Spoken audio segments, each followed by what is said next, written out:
Hello everyone, मैं हूं आपका अपना सुमित लूथरा और वेलकम करता हूं आपकी एक नई वीडियो के अंदर। और आज की वीडियो का जो टाइटल है वो है sulphuric acid. Class 10 ICSE board का बेहद इंपॉर्टेंट चैप्टर है सल्फ्यूरिक एसिड। बहुत सारे क्वेश्चंस इसमें से पूछे जाते हैं और बच्चे कई बार गलतियां कर देते हैं, लेकिन ये चैप्टर बड़ा आसान है बेटा। अगर आपने इसमें गलती करनी है तो आई डोंट नो कि आपको मैं क्या बोलूं, because this is the simplest chapter. तो चलिए इस चैप्टर को थोड़ा स्टडी करते हैं। इसके अंदर जो जो मेन मेन पॉइंट्स हैं, की पॉइंट्स, उसको डिस्कस करेंगे। फुली चैप्टर जो है वो मैं डिस्कस नहीं करने वाला हूं। इसमें इसमें सिर्फ मैं आपको वो चीजें बताऊंगा जो एग्जामिनेशन पॉइंट ऑफ व्यू से बेहद ज्यादा इंपॉर्टेंट होती हैं। चलिए, तो सबसे पहले सल्फ्यूरिक एसिड क्या है। ठीक है, सल्फ्यूरिक एसिड एक बड़ा ही इंपॉर्टेंट बेटा केमिकल है, बड़ा ही ज्यादा इंपॉर्टेंट केमिकल है। और इस केमिकल को दर्जा दिया गया है केमिकल के बादशाह का, केमिकल के राजा का, किंग ऑफ केमिकल्स का। ठीक है, तो इसका एक और नाम बड़ा मशहूर है जिसे कहा जाता है king of chemicals. King of chemicals, ठीक है। इसे किंग ऑफ केमिकल्स क्यों कहा जाता है? क्योंकि ये लार्ज नंबर ऑफ इंडस्ट्रीज के अंदर यूज होता है। कोई कहीं कोई ऐसी इंडस्ट्री रही होगी जहां पर ये यूज नहीं होता है, अदरवाइज हर एक इंडस्ट्री के अंदर ये सल्फ्यूरिक एसिड जो है वो यूज होता ही होता है। तकरीबन हर एक इंडस्ट्री में इसका इस्तेमाल होता है। इसी वजह से इसे किंग ऑफ केमिकल्स कहा जाता है। और ये हम इसको आज से नहीं जानते, ये मिडिल एजेस से, बड़े पुराने समय से, जब हमारे जो इंसान हैं उनकी प्रॉपर ग्रोथ भी नहीं हुई थी। ग्रोथ का मतलब कि मेंटली ग्रोथ उनकी नहीं हुई थी, उस टाइम से ये हमारे साथ है। और इस वजह से इसको किंग ऑफ केमिकल्स कहा जाता है।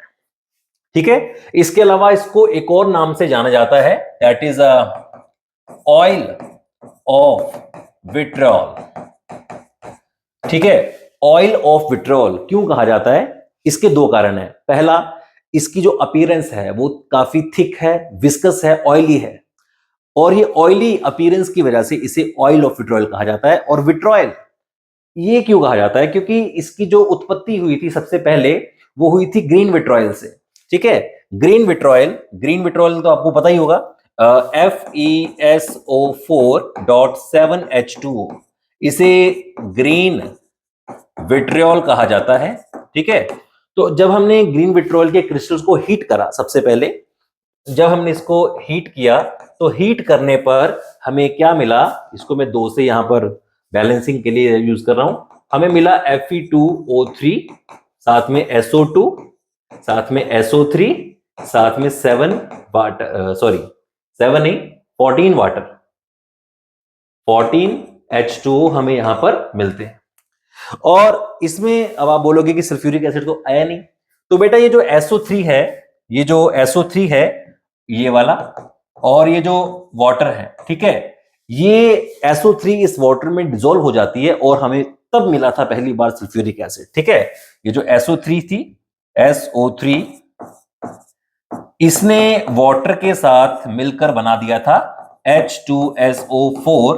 और ये काफी थिक था, काफी विस्कस था, काफी ऑयली था। इस वजह से इसको oil of vitriol, oil of vitriol के नाम से भी जाना जाता है। ठीक है, आई होप आपको ये वाली समझ आ गई होगी सारी चीजें। अब हम बात करेंगे इसके केमिकल फॉर्मूले की। तो बेटा केमिकल फॉर्मूला इसका बच्चे बच्चे को पता है, और जिसको नहीं पता है वो आज पता चल जाएगा। ठीक है, इसका जो केमिकल फॉर्मूला है, मॉलिक्यूलर फॉर्मूला है, केमिकल फॉर्मूला है, वो है H2SO4। ठीक है, इसका फॉर्मूला है H2SO4। और H2SO4 का जो स्ट्रक्चर है, अब हम उसकी बात करते हैं। डॉट स्ट्रक्चर की अगर हम बात करें तो H2SO4 के अंदर जो वैलेंस इलेक्ट्रॉन्स हैं वो कितने हैं? हाइड्रोजन का होता है 1, लेकिन हाइड्रोजन के एटम हैं 2। सल्फर का होता है 6 और सल्फर का एटम है 1। ऑक्सीजन का होता है 6 और ऑक्सीजन के एटम है 4। तो अगर मैं इनको काउंट करूं तो ये बन जाएगा 32 इलेक्ट्रॉन्स। इसके अंदर 32 वैलेंस इलेक्ट्रॉन्स होते हैं और 32 इलेक्ट्रॉन्स को इस तरीके से अरेंज करना होता है कि सबका ऑक्टेट और डुप्लेट कंप्लीट हो जाए। तो चलिए इसको बनाते हैं। इसका स्ट्रक्चर जो है बड़ा सिंपल सा है। एक सल्फर होता है, उसके आजू बाजू left right up down 4 oxygen होते हैं, और दो ऑक्सीजन को पास हाइड्रोजन्स होते हैं। ओके, अब हमें इसको इस तरीके से अरेंज करना होता है कि सबका ऑक्टेट और डुप्लेट कंप्लीट हो जाए। तो हमारे पास 32 इलेक्ट्रॉन्स हैं, 1 2 3 4 5 6 7 8 9 10 11 12 13 14 15 16 17 18 19 20 21 22 23 24 25 26 27 28 29 30 31 32। तो ये आप देख पा रहे हैं कि इसका डुप्लेट कंप्लीट हो चुका है, इसका डुप्लेट कंप्लीट हो चुका है, इसका ऑक्टेट कंप्लीट हो चुका है, इसका भी ऑक्टेट कंप्लीट हो चुका है, और सल्फर का भी ऑक्टेट कंप्लीट हो चुका है, इस ऑक्सीजन का भी ऑक्टेट कंप्लीट हो चुका है, और इसका भी ऑक्टेट कंप्लीट हो चुका है। ये इसका डॉट स्ट्रक्चर है, और इसके डॉट स्ट्रक्चर में आपको एक खास चीज दिख रही होगी, वो देखने से नहीं समझने से पता चलती है। सल्फर के पास 6 वैलेंस इलेक्ट्रॉन थे, जिसमें से उसने एक इसके साथ शेयर किया, एक इसका शेयर कर लिया, बाकी बचे 4। ठीक है, ऑक्सीजन के पास भी 6 थे, उसके 6 जो है वो लॉन पेयर की फॉर्म में, ये देखिए ऊपर मौजूद हैं और इधर नीचे भी मौजूद है। तो यहां पर जो सल्फर के पास 4 इलेक्ट्रॉन थे, उसमें से 2 उसने इसको दे दिए, 2 उसने उसको दे दिए, और बनाया डेटिव बॉन्ड, मतलब कोऑर्डिनेट बॉन्ड। तो यहां पर जो बॉन्ड बना सल्फर का और ऊपर और नीचे वाले ऑक्सीजन के साथ, वो कोऑर्डिनेट बॉन्ड है, ना कि सिंपल कोवलेंट बॉन्ड है। ठीक है, तो इसलिए इस स्ट्रक्चर को इस तरह से भी रिप्रेजेंट किया जा सकता है कि सल्फर ने 2 कोऑर्डिनेट बॉन्ड बनाए ऑक्सीजन के साथ, और बाकी सारे covalent bonds. Okay, so this is the structure of sulphuric acid. अगली जो हमारी परिभाषा होगी, अगली जो हमारी हेडिंग है, that is the formation and preparation of sulphuric acid.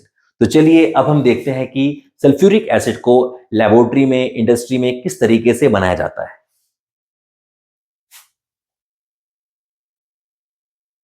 तो इसमें हमारे पास सबसे पहले आती है लैब प्रेपरेशन। लेबोरेटरी के अंदर आप सल्फ्यूरिक एसिड कैसे बना सकते हैं?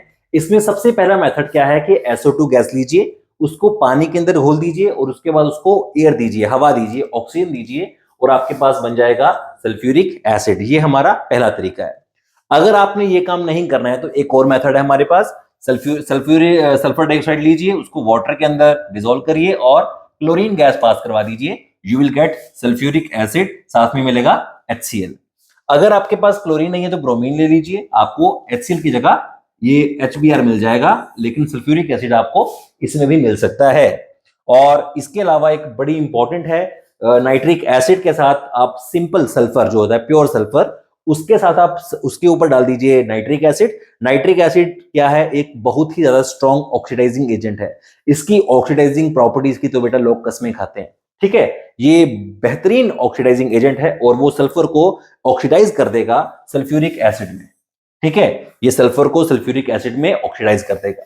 तो ये इसकी लेबोरेटरी प्रेपरेशंस हैं। लैब में अगर आपको बनाना हो थोड़े से स्केल में, तो इन तरीकों से बना सकते हैं। लेकिन अगर आपको एक लार्ज स्केल में बनाना है, इंडस्ट्रियल स्केल में, तो उसके लिए आपको कॉन्टैक्ट प्रोसेस का इस्तेमाल करना पड़ेगा, जिसमें आप बड़े स्केल में बना सकते हो सल्फ्यूरिक एसिड को। तो चलिए देखते हैं कि कॉन्टैक्ट प्रोसेस क्या है। हाँ, तो ये जो हमारा कॉन्टैक्ट प्रोसेस है, इसके अंदर बेटा 4 आपको प्रोसेसेस करवानी होती है, 4 इसके स्टेप्स होते हैं। एक एक करके सारे स्टेप्स को एक्सप्लेन करता हूं, और उसके बाद आगे बढ़ेंगे। तो देखिए बेटा, इसके अंदर जो मेन स्टेप्स हैं वो है सिर्फ 4। इसके अंदर जो आपका पहला स्टेप है, स्टेप नंबर 1, इसमें आपको लुसीनिया सल्फर जो होता है वो 99.5% प्योर होता है, लगभग 100% प्योर होता है, जो that is the purest form available on earth. Okay, तो आपको उसमें क्या करना होता है कि सल्फर की ऑक्सीडेशन करवानी होती है, सल्फर की ऑक्सीडेशन करवानी होती है, और ये बन जाएगा आपके पास सल्फर डाई ऑक्साइड। ठीक है, ये आपके पास बन जाएगा सल्फर डाई ऑक्साइड। इसके बाद जो स्टेप 2 है, इसके अंदर आपको सल्फर डाई ऑक्साइड को दोबारा से ऑक्सीडाइज करवा के कन्वर्ट करना होता है SO3 में। लेकिन ये जो स्टेप है ये है रिवर्सिबल, ये स्टेप है रिवर्सिबल का मतलब कि ये वापस आएगा पीछे की तरफ। ओके, उसके बाद SO3 बनाने के बाद आपके पास आएगा स्टेप नंबर 3। स्टेप नंबर 3 में आपको SO3 को रिएक्ट करवाना होगा कॉन्सेंट्रेटेड सल्फ्यूरिक एसिड के साथ। तो ये बड़ी हैरानी वाली चीज है कि सल्फ्यूरिक एसिड बनाने के लिए भी सल्फ्यूरिक एसिड ही चाहिए। ठीक है, दुनिया के और केमिकल्स बनाने के लिए तो सल्फ्यूरिक एसिड चाहिए, लेकिन खुद को बनाने के लिए भी सल्फ्यूरिक एसिड चाहिए। That is why it is called king of chemicals. Okay, तो ये जो सल्फ्यूरिक एसिड है ये बना के देगा आपको पायरोसल्फ्यूरिक एसिड, या फिर उसको हम कहते हैं H2S2O7, जिसका नाम है ओलियम। इसको हम ओलियम कहते हैं, ओलियम। और उसके बाद ओलियम जब बन गया तो बस रख लो ओलियम को बना के, जब जरूरत हो ओलियम में पानी डालो और आपको सल्फ्यूरिक एसिड मिल जाएगा। कैसे? Step number 4। स्टेप नंबर 4 में आपने क्या करना है, H2S2O7 लेना है, ओलियम, और ओलियम में आपने डाल देना है वाटर। बस पानी डालते जाओ और सल्फ्यूरिक एसिड लेते जाओ। ओके, ये आपके पास सल्फ्यूरिक एसिड इस तरीके से बन जाएगा। अब ये जो कांटेक्ट प्रोसेस है इसमें एक परेशानी है बेटा। परेशानी ये है कि जो स्टेप नंबर 2 है ये बड़ा डिफिकल्ट स्टेप है। Step number 2 is the most difficult step. Most difficult step ये है, ठीक है। और ये स्टेप में रिएक्शन वापस ना आए, ठीक है। एक्चुअल में क्या है कि जो ये स्टेप होता है ना, एक तो ये रिवर्सिबल है, दूसरा ये क्या है, ये है हाईली एक्सोथर्मिक। इसमें आपको हीट भी मिलेगी, हीट भी मिलेगी। ओके, तो आपको इस स्टेप को करने के लिए कुछ कंडीशंस को मेंटेन करके रखना होता है। वो कंडीशंस क्या हैं, आइए उन कंडीशंस को समझते हैं। ठीक है, सबसे पहली बात ये है कि ये जो स्टेप है बेटा, ये स्टेप है रिवर्सिबल। तो रिवर्सिबल है, दूसरी बात है कि ये एक्सोथर्मिक है। तो सबसे पहली कंडीशन ये है कि आपको जो टेम्परेचर लेना है, टेम्परेचर वो लो लेना चाहिए। ठीक है, क्योंकि अगर सल्फर डाइऑक्साइड को ऑक्सीजन मिलती है तो ये चलेगा फॉरवर्ड, और अगर SO3 को हीट मिलती है तो ये चलेगा बैकवर्ड। तो हमें इसको बैकवर्ड आने से रोकना है, इसलिए हम इसको ज्यादा हीट नहीं करेंगे। लेकिन हीट करना हमारी मजबूरी है, क्योंकि अगर हम हीट नहीं करेंगे तो इस रिएक्शन की जो स्पीड है या यील्ड है वो काफी कम बनती है। तो इसकी यील्ड को मेंटेन करने के लिए उसको अच्छा खासे अमाउंट में बन भी जाए और स्पीड भी ज्यादा कम ना हो, ज्यादा स्लो ना हो, उसके लिए हम क्या करते हैं कि ये जो रिएक्शन का स्टेप है इसका टेम्परेचर हम मेंटेन करते हैं 410 डिग्री सेल्सियस से लेकर 450 डिग्री सेल्सियस तक। इस टेम्परेचर में हमें मैक्सिमम रेट ऑफ रिएक्शन भी मिल जाता है और अच्छी खासी यील्ड भी मिल जाती है। तो हमारा जो टेम्परेचर होगा वो इतना होना चाहिए। दूसरी कंडीशन है हमारे पास प्रेशर। प्रेशर, ठीक है। प्रेशर देखिए कि आपके पास जो है SO2 और O2 दो गैसेस हैं, दोनों को जुड़ने के बाद हमें एक गैस मिल रही है। अगर मैं इसको देखूं तो ये हमारे पास 1 मोल है, ये हमारे पास हाफ मोल है, ठीक है। और ये हमारे पास क्या है, अगर मैं इसको बैलेंस कर लेता हूं एक अलग तरीके से, तो यहां पर हम ले लेंगे 2, यहां पर हम ले लेंगे 1, ठीक है। तो यहां पर 2:1:2, मतलब यहां पर लग जाएगा हमारा गेलुसाक लॉ। तो 3 वॉल्यूम्स 2 वॉल्यूम्स दे रहे हैं, मतलब वॉल्यूम घट रहा है, और वॉल्यूम जब घटे तो प्रेशर चाहिए होता है हाई। हमारा जो एटमॉस्फेयर है उसका प्रेशर है 1 एटमॉस्फेयर, हम उसको डबल कर देंगे और प्रेशर हम लेंगे यहां पर 2 एटमॉस्फेयर। हमें कम से कम इतना प्रेशर जो है वो चाहिए होता है इस रिएक्शन को फॉरवर्ड लेके जाने के लिए। अगर मैं प्रेशर हटाऊंगा तो बेटा वो बैकवर्ड आने की कोशिश पूरी पूरी करेगा। तीसरी बात है बेटा कैटलिस्ट। कैटलिस्ट, कैटलिस्ट कौन सा यूज करेंगे इस बारे में काफी चर्चा है। 2 कैटलिस्ट आप यूज कर सकते हो इसको फॉरवर्ड लेके जाने के लिए, जिससे कि फॉरवर्ड की स्पीड बढ़ेगी और फॉरवर्ड की तरफ वो जल्दी जाएगा। वो 2 कैटलिस्ट कौन कौन से हैं, एक है प्लैटिनम एस्बेस्टोस और दूसरा है V2O5, ठीक है, वेनेडियम पेंटाऑक्साइड। वेनेडियम पेंटाऑक्साइड अगर आप यूज करोगे तो आपको पोटेशियम ऑक्साइड भी यूज करना पड़ेगा एज अ प्रमोटर, लेकिन उसकी बात हम फिलहाल नहीं करेंगे। प्लैटिनम एस्बेस्टोस यूज कर सकते हो या फिर V2O5 यूज कर सकते हो। V2O5 को इसलिए प्रेफर ज्यादा किया जाता है क्योंकि एक तो ये सस्ता है, ये चीपर है, वो महंगा है ऊपर वाला, ठीक है। ये सस्ता है, चीपर है और इजीली अवेलेबल है। और दूसरी बात है कि जो प्लैटिनम एस्बेस्टोस है ना, अगर उसके अंदर इस जो चैम्बर हम जो बनाते हैं इसका रिएक्शन का, अगर SO2 SO3 में डस्ट पार्टिकल्स हो, आर्सेनिक ऑक्साइड जैसी इंप्यूरिटी हो, तो वो उसको पॉइजनस कर देती है। तो अगर V2O5 होगा तो इसको आर्सेनिक ऑक्साइड जैसी इंप्यूरिटी भी पॉइजनस नहीं कर पाएगी। तो ये इस दो कारण हैं जिसकी वजह से V2O5 को हम प्रेफर करते हैं एज कंपेयर टू हमारा प्लेटिनम एस्बेस्टोस, ठीक है। और इसके अलावा एक और कंडीशन होती है कि ऑक्सीजन की जो कॉन्सेंट्रेशन है वो हाई रखिएगा, हाई कॉन्सेंट्रेशन इसकी रखिएगा, क्योंकि जितनी ज्यादा कॉन्सेंट्रेशन होती है रिएक्टेंट साइड में उतना ही फास्ट रिएक्शन चलता है फॉरवर्ड डायरेक्शन में। तो ये कुछ कंडीशंस होती हैं इस रिएक्शन को देखने की। तो आई होप कि आपको ये चीजें समझ आ गई होंगी, ठीक है। ज्यादा टेम्परेचर नहीं लेना है, जितना टेम्परेचर बोला उससे ज्यादा नहीं लेना। अगर आप उससे ज्यादा लोगे रिएक्शन तो फास्ट हो जाएगा लेकिन वो वापस भी आ जाएगा उतनी तेजी से, ठीक है। तो ये है हमारा कॉन्टैक्ट प्रोसेस। आगे बढ़ते हैं अगले टॉपिक के साथ।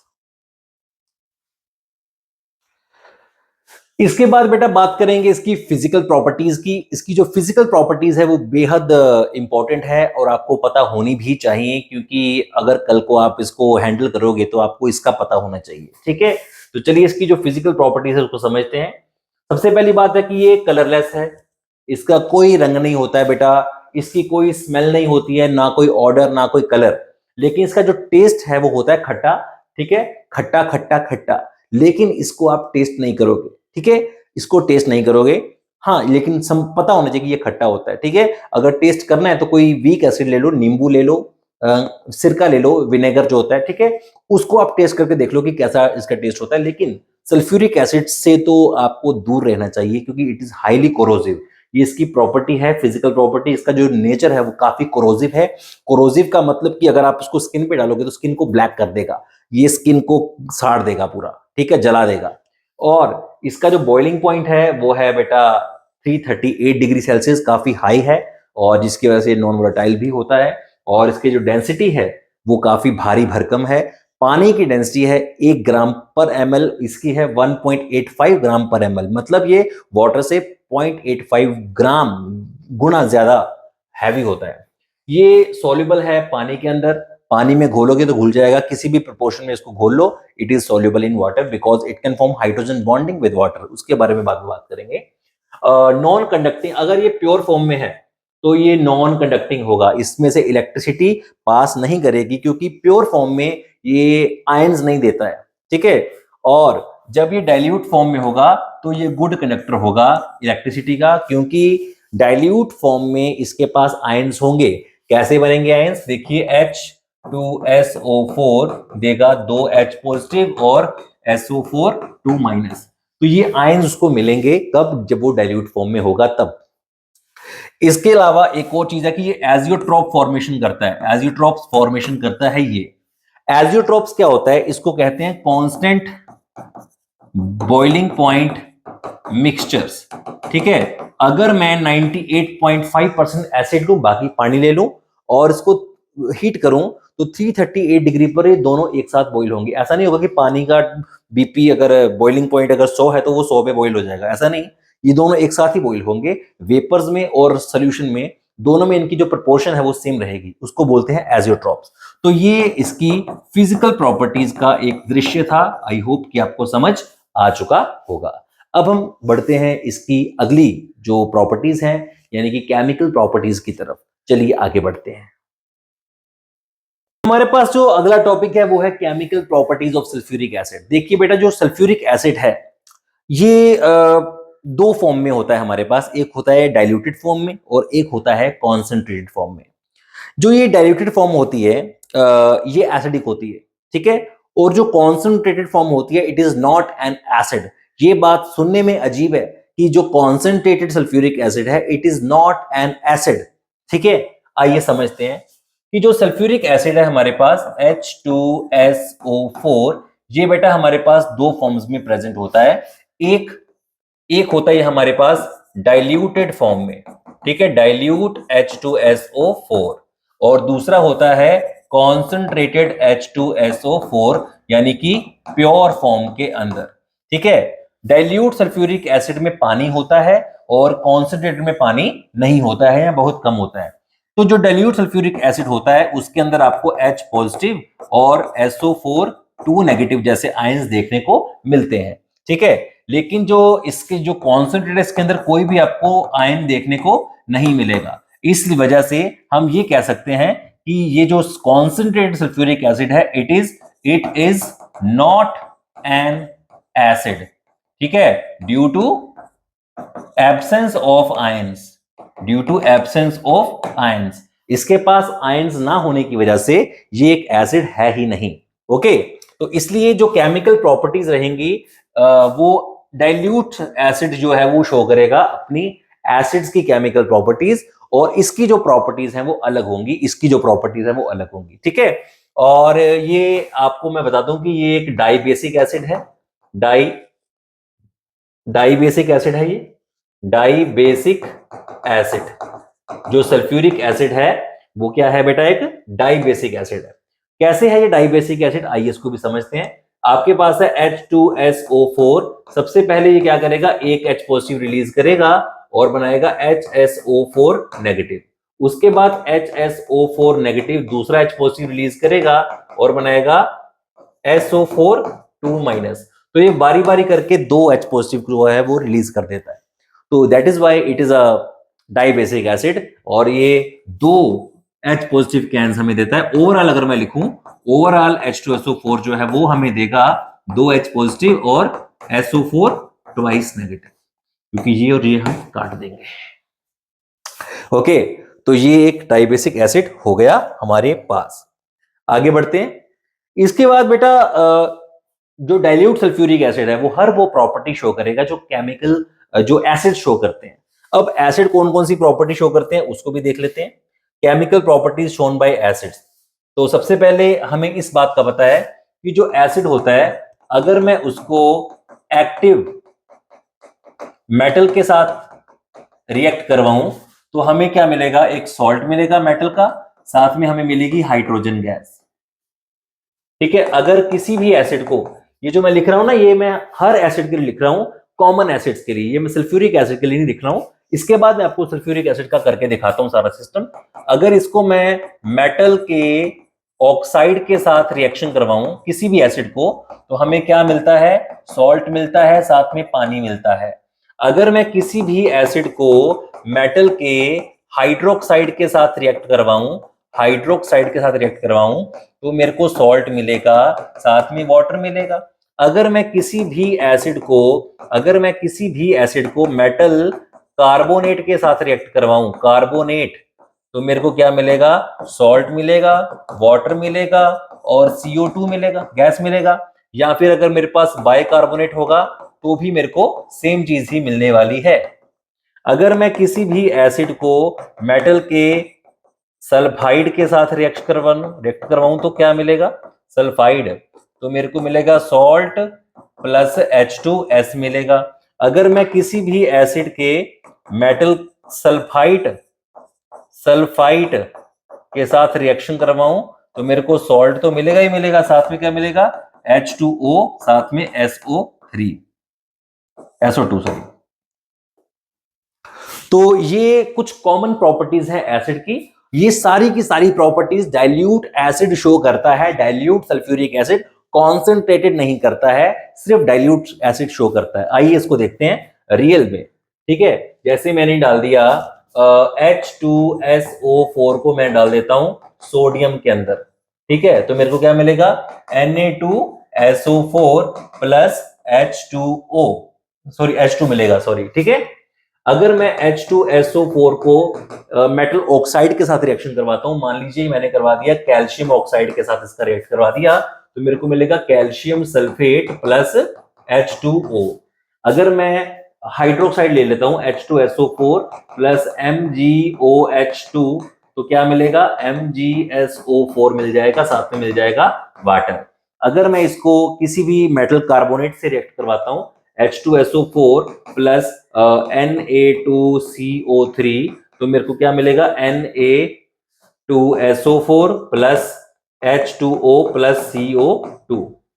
तो ये सारी प्रॉपर्टीज जो आम एसिड शो करते हैं वो सारी की सारी properties dilute sulphuric acid show करेगा, कॉन्सेंट्रेटेड नहीं करेगा। ठीक है, इस बात का आपको पता होना चाहिए। H2SO4 प्लस Z सल्फाइड, ठीक है, ZnSO4 सॉल्ट मिल गया, साथ में मिलेगा H2S। ओके, और अगर मैं H2SO4 को किसी भी मेटल के सल्फाइड के साथ रिएक्शन करवा देता हूं, ठीक है, ZnSO3, तो मेरे को क्या मिलेगा, ZnSO4 plus H2O plus SO2। I hope कि आपको ये चीजें भी क्लियर हो चुकी होंगी। ओके, आई होप कि ये चीजें क्लियर हैं। ये है डाइल्यूट एसिड की प्रॉपर्टीज। इसके बाद आप इसका स्क्रीनशॉट लेना चाहते हैं तो ले सकते हैं। इसके बाद हम आगे बढ़ेंगे। इसकी जो दूसरी प्रॉपर्टीज हैं, कॉन्सेंट्रेटेड सल्फ्यूरिक एसिड की प्रॉपर्टीज। जो कॉन्सेंट्रेटेड सल्फ्यूरिक एसिड है, इसकी तीन प्रॉपर्टीज बेटा मेन हैं जो एग्जाम में पूछी जाती हैं। पहला, नंबर 1, इसका नॉन वोलेटाइल नेचर। दूसरा, इसका ऑक्सीडाइजिंग नेचर। तीसरा, इसका डिहाइड्रेटिंग नेचर। ये तीन प्रॉपर्टीज कॉन्सेंट्रेटेड सल्फ्यूरिक एसिड की महान प्रॉपर्टीज हैं जिसमें से सवाल पूछे जाते हैं पेपर के अंदर। तो non volatile nature, oxidising nature और डिहाइड्रेट नेचर को बारी बारी करके समझते हैं ये क्या है।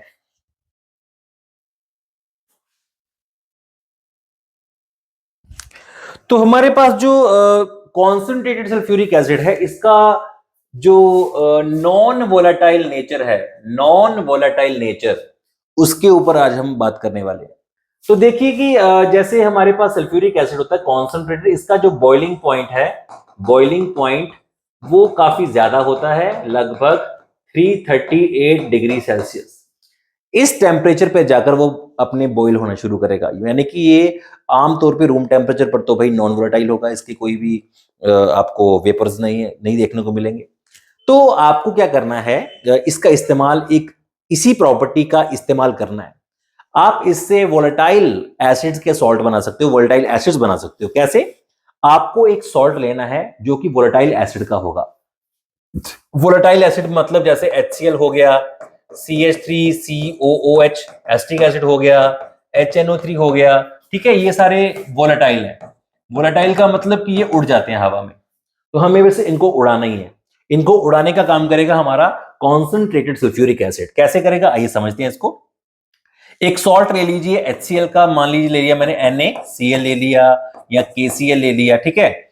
आप इस एसिड के अंदर, इस सॉल्ट के अंदर हमारा सल्फ्यूरिक एसिड डाल दीजिए कॉन्सेंट्रेटेड, H2SO4 कॉन्सेंट्रेटेड डाल दिया आपने इसके अंदर, या फिर आप इसके अंदर भी डाल सकते हैं H2SO4 कॉन्सेंट्रेटेड, ठीक है। तो क्या होगा अब यहां पर, क्या होगा अब यहां पर, इसको 2 लगा देते हैं, ठीक है। यहां पर वो बनाकर देगा इसको Na2SO4 प्लस 2HCl, HCl उड़ जाएगा क्योंकि वो वोलेटाइल था। तो हमने जो इसने क्या किया कि इसने अपनी नॉन वोलेटाइल पावर दिखाते हुए वोलेटाइल को उड़ा दिया और खुद का सॉल्ट बना दिया। अभी यहां पर भी ऐसे ही करेगा, देखिए यहां पर बना देगा ये K2SO4 प्लस 2HCl। तो ये देखिए इसने वोलेटाइल एसिड की फॉर्मेशन कर दी, HCl की फॉर्मेशन कर दी। जरूरी नहीं है कि सिर्फ HCl की ही फॉर्मेशन करेगा, ये आपको और भी, जैसे मान लीजिए कि आपके पास सोडियम नाइट्रेट, आपके पास और भी जो सॉल्ट हैं उनकी, उनसे भी ये वोलेटाइल एसिड निकाल सकता है। फॉर एग्जांपल कि जैसे हमारे पास है NaNO3, ठीक है, इसमें आप डाल दीजिए H2SO4, ये क्या करेगा Na2SO4 बना देगा और HNO3 को उड़ा देगा, ठीक है, 2 बनेंगे, ठीक है, उनको उड़ा देगा। तो इस तरीके से इसकी जो प्रॉपर्टी है ये वोलेटाइल नेचर वाली, ये गजब की प्रॉपर्टी है और ये अपना नॉन वोलेटाइल कैरेक्टर दिखाते हुए वोलेटाइल एसिड्स को धुआं धुआं करके उड़ाता है। आगे बढ़ते हैं इसकी दूसरी प्रॉपर्टी की तरफ जिसका नाम है डिहाइड्रेटिंग नेचर। तो देखिए अगली जो प्रॉपर्टी है इसकी, that is a dehydrating nature. अच्छा, एक ना बात याद रखना कि एक होते हैं डिहाइड्रेटिंग एजेंट्स, एक होते हैं ड्राइंग एजेंट्स। दोनों में बड़ा फर्क है। वो पानी को सुखाता है, ये पानी को बाहर निकालता है, ठीक है। उसके बारे में कभी और बात करेंगे। आज की क्लास में हम इसकी प्रॉपर्टी पढ़ेंगे डिहाइड्रेटिंग नेचर वाली। किसी भी कंपाउंड्स में से हाइड्रोजन और ऑक्सीजन को रिमूव करवाना in the form of water molecules, ये इसका काम है। डिहाइड्रेटिंग नेचर क्या होते हैं, जो जो भी डिहाइड्रेटिंग एजेंट्स होते हैं वो किसी भी नहीं, जो मॉलिक्यूल होता है जिसके साथ वो कर सकता है, ठीक है, रिएक्शन। तो उन मॉलिक्यूल्स में से हाइड्रोजन और ऑक्सीजन के एलिमेंट्स को वाटर की फॉर्म में निकाल देता है बाहर, उसको कहते हैं डिहाइड्रेटिंग एजेंट। और मुझे ये बताते हुए बहुत खुशी हो रही है कि हमारा जो कॉन्सेंट्रेटेड H2SO4 है, ये एक बहुत ही स्ट्रॉन्ग डिहाइड्रेटिंग एजेंट है। डिहाइड्रेटिंग एजेंट है ये, ठीक है, ये बड़ा जबरदस्त डिहाइड्रेटिंग एजेंट है। कैसे पता चला? कैसे पता चला? कॉपर सल्फेट लिया मैंने, उसमें वाटर था, वाटर ऑफ क्रिस्टलाइजेशन था, मैंने इसके अंदर डाल दिया H2SO4, ठीक है, इसका कलर होता है ब्लू ब्लू, ये हो गया कलरलेस। क्यों हो गया कलरलेस? क्योंकि इसका जो पानी था वो इसने रिमूव कर दिया, अब ये हो गया कलरलेस। और कैसे पता चला? कार्बोहाइड्रेट्स, कार्बोहाइड्रेट्स जो होते हैं, कार्बोहाइड्रेट्स जो होते हैं उनका फॉर्मूला होता है CXH2OY, ठीक है। अगर मैं X की जगह भरूं 6 और Y की जगह भी भरूं 6 तो मेरे पास बनेगा C6H12O6, मतलब ग्लूकोज बन जाएगा, ठीक है। तो ग्लूकोज में से अगर मैं इसके ऊपर H2SO4 डाल दूं तो ये क्या करेगा, 6 कार्बन अलग हो जाएंगे और 6 वाटर इसके अलग हो जाएंगे, ठीक है। ग्लूकोज का मतलब होता है C6 और वाटर भी 6, ये होता है ग्लूकोज, ठीक है। इसी तरह से हमारे पास एक और होता है केन शुगर, C12H22O11, इसका मतलब है C12 और इसके साथ वाटर कितने लगे हुए हैं बेटा? 11 वाटर लगे हुए हैं। तो अगर मैं इसके ऊपर कॉन्सेंट्रेटेड सल्फ्यूरिक एसिड डाल दूं तो ये क्या करेगा, 12 कार्बन अलग कर देगा और 11 वाटर जो है उसको अलग कर देगा, ठीक है। तो इन तरीकों से ये क्या करता है कि एक और है हमारे पास अल्कोहल, ऑर्गेनिक कंपाउंड है CH3CH2OH, ठीक है। इसके ऊपर आप सल्फ्यूरिक एसिड डाल दीजिए एक स्पेसिफिक टेम्परेचर के ऊपर, ये वाटर को बाहर निकाल देगा और इसको बना देगा इथीन, है ना। तो ये वाटर को रिमूव करने का काम बड़ा अच्छे से करता है, H2O रिमूव हो गया इसमें से भी, तो ये वाटर को रिमूव करने का काम बड़े अच्छे से करता है, इसलिए it is the best dehydrating agent. अगली प्रॉपर्टी की तरफ चलते हैं, ऑक्सीडाइजिंग नेचर।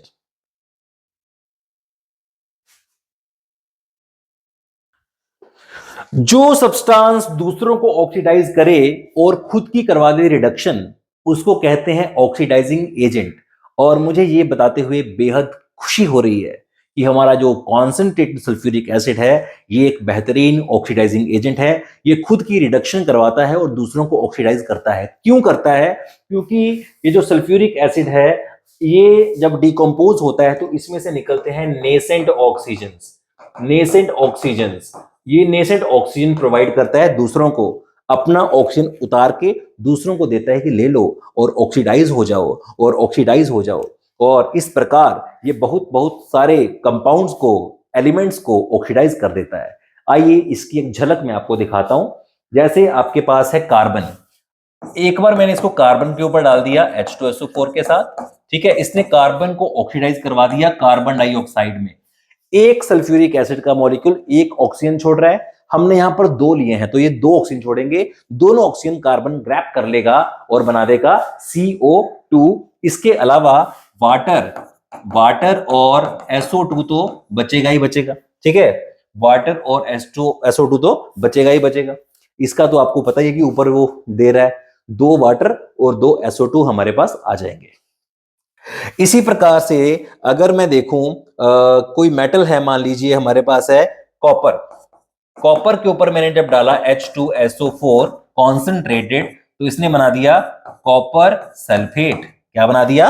कॉपर सल्फेट बना दिया। साथ में हमें मिला SO2 और वाटर, ये दो मिलेंगे हमें, ठीक है। इसने उसको कॉपर सल्फेट की फॉर्म में कन्वर्ट कर दिया। SO2 हमें 1 मिलेगा, वाटर हमें 2 मिलेंगे, ठीक है। तो इस तरह से ये बड़ा जबरदस्त एक ऑक्सीडाइजिंग एजेंट है।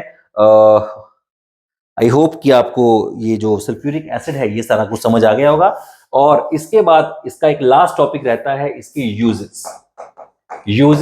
यूजेस बेटा आप बुक से पढ़ सकते हो, नेट से पढ़ सकते हो, मुझसे भी पढ़ सकते हो, ठीक है। इसके यूजेस कई जगह पर हैं। ये यूज होता है सबसे पहले एक बैटरी एसिड की फॉर्म में। बैटरी एसिड जो आपके घर में इन्वर्टर बैटरीज हैं उसके अंदर जो एसिड है, जो गाड़ियों में बैटरीज हैं उसके अंदर जो एसिड है वो सल्फ्यूरिक एसिड ही होता है, ठीक है। ये एक गुड कंडक्टिंग प्रॉपर्टी होने की वजह से इट इज अ गुड जो एजेंट है। इसके अलावा इसका जो यूज है वो मेटलर्जी में होता है, मेटल्स की पिकलिंग में होता है, ठीक है, फर्टिलाइजर बनाने में होता है। क्या क्या यूज बताऊं मैं इसके, इतने सारे यूजेस हैं जो कि मैं बता भी नहीं सकता हूं। पेंट इंडस्ट्री में होता है, ऑयल इंडस्ट्री में होता है, ठीक है, प्लास्टिक्स में होता है, हर जगह ड्रग्स में होता है, ठीक है। ड्रग्स मतलब दवाइयां, ठीक है, हर जगह पर इसका इस्तेमाल हो रहा है भाई, लगभग हर जगह पर, हर इंडस्ट्री में इसका इस्तेमाल हो रहा है। तो आई होप कि आपको सल्फ्यूरिक एसिड की ये चीजें जो है वो समझ आ चुकी होंगी। आने वाली वीडियो में हम कोशिश करेंगे कि आपको अमोनिया नाइट्रिक एसिड और HCl की भी वीडियो प्रोवाइड करें। तो फिलहाल इस वीडियो में आपको कैसा लगा कमेंट सेक्शन में जरूर बताइएगा, ताकि और अगला चैप्टर कौन सा करना चाहते हैं वो भी बता दीजिएगा। Thank you very much, bye.